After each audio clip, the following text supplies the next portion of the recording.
Everyone, Mad Dog here. I hope your week has gone well. My week's gone okay. It's been a boring week because I'm still without work, although I do have my job starting on the 9th. I did want to let you all know that. I hadn't said anything about it, but my job at Wells Fargo through my temporary agency, Aerotech, does start on January the 19th, so I'm looking forward to that.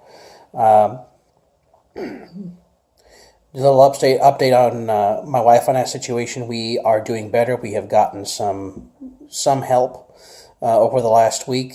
We are still in need of all the help we can get, though. I will go ahead and post the link to our GoFundMe again in the description of this vlog, but I'm not going to make this vlog about that because last week's vlog I thought was kind of depressing, and I don't want this to be all of this be depressing. Anyway, I did want to talk to you today about Star Wars. I have seen Rogue One. I really liked it. I did think it was a little short on humor, though. The best funny lines went to the droid. Nobody else had got a whole lot of humor in it, though. And, that was probably the one criticism I have about it. All the CGI for Tarkin looked kind of fake at times. But I liked it. I still liked it. Anyway, I want to talk to you a little bit about the other Star Wars movies as well. I own 2 sets of the DVDs, the original 6 movies, and then I also own all 6 movies on Blu-ray.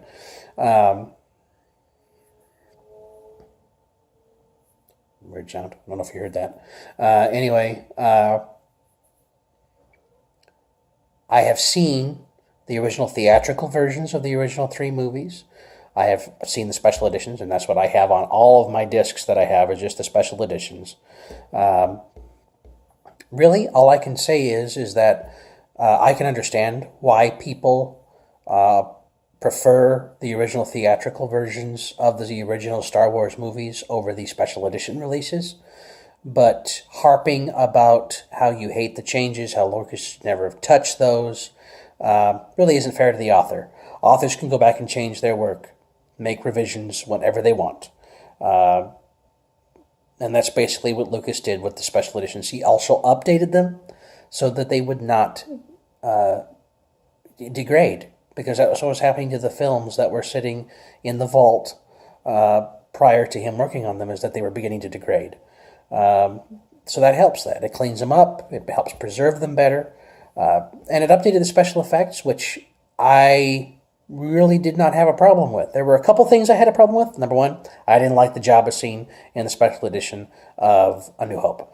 That was totally ridiculous. And the CGI of Jabba sucks in that scene because they tried too hard to make Han interact with him, and it didn't work that well. All of the CGI in Empire Strikes Back, all of the changes they made in Empire Strikes Back, I had no problem with them. Not even the inclusion of Ian McDiarmid as the Emperor. And the changes in Return of the Jedi, they're minimal, as far as I'm concerned, except the musical number at the beginning, which I'm like...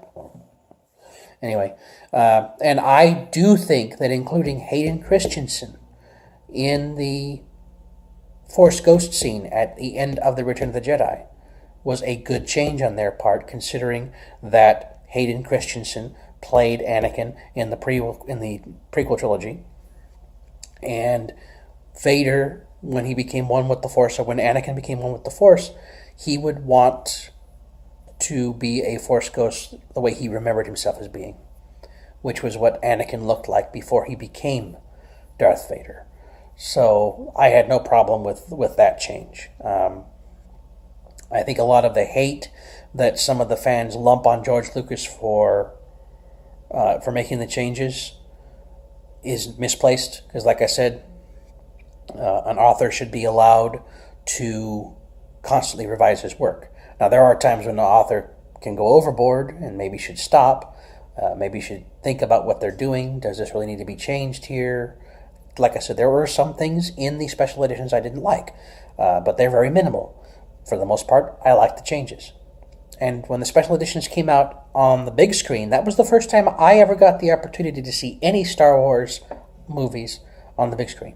So I was very stoked for that. To use a phrase that I don't really care to use that often. Anyway, that was all I had to say. It's kind of a little rant, but it's my personal feelings about the Star Wars movies.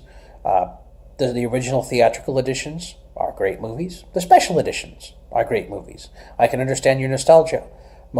Some people's nostalgia for the original theatrical versions, but I believe that the special editions are a more polished product for the most part, except for a few exceptions as I've described. And I think they're just a continuing expression of George Lucas's authorship. Do I think he's the greatest author in the world, greatest director in the world, greatest writer in the world? No, he's not. That was proven in the prequel trilogy. They're not bad movies, don't get me wrong, but they're poorly written, they're poorly acted, for the most part. And, well, they're not poorly acted. Actually, the actors did a great job with the scripts they were given. The biggest problem that those movies had is their lack of plot, in my personal opinion. Most of the plot of the prequels was in Revenge of the Sith, and Lucas has admitted that about 90% of the plot that he came up with for the prequels is on display in Revenge of the Sith. That's not good, considering that's 10% of the plot that's spread over 2 movies. No wonder Attack of the Clones and The Phantom Menace seem a little thin at times, or like Lucas was grasping at plot ideas. Anyway, also, I did want to say, we all lost Carrie Fisher this week.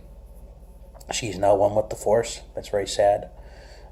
But as long as we continue to watch her movies, and as long as we remember her, she's never really going to be gone. That's kind of paraphrasing a line from Dr. McCoy in Star Trek II. Which reminds me about Leonard Nimoy, who passed away last year. I never really said a whole lot, and that still bothers me a lot, because Leonard Nimoy was one of my childhood heroes in a lot of ways. I also want to shout out for Jerry Doyle, who played Security Chief Garibaldi on Babylon 5. We lost him this year. Again, another one of my heroes from my teenage years. And my wife often says that I remind her of Mr. Garibaldi. I like that. Anyway, those are the people that I wanted to say something about this year. Carrie Fisher, of course. Her mother, Debbie Reynolds, who passed away the day after she did. Jerry Doyle, who passed away this year. Lemmy Kilmister, who disappeared. Yes, he disappeared. No, he died this year. Alan Rickman, Gene Wilder. I know I'm missing others. George Michael, Alan Thicke. All of those people who passed away this year. They're going to be missed. I wasn't a fan of all of those people, but they are going to be missed. So, anyway, that's about all I had to say today. I hope you all have a good New Year, a good rest of the week. I will see you next week. I'll let you know how things are going. Again, I'm going to put the link for my wife and I's GoFundMe in the description of this video again. So if you watch this, you look at that, and you feel like donating or passing on that we need help, that would be much appreciated. This is Mad Dog signing off. I hope you all have a good rest of your day. Goodbye for now.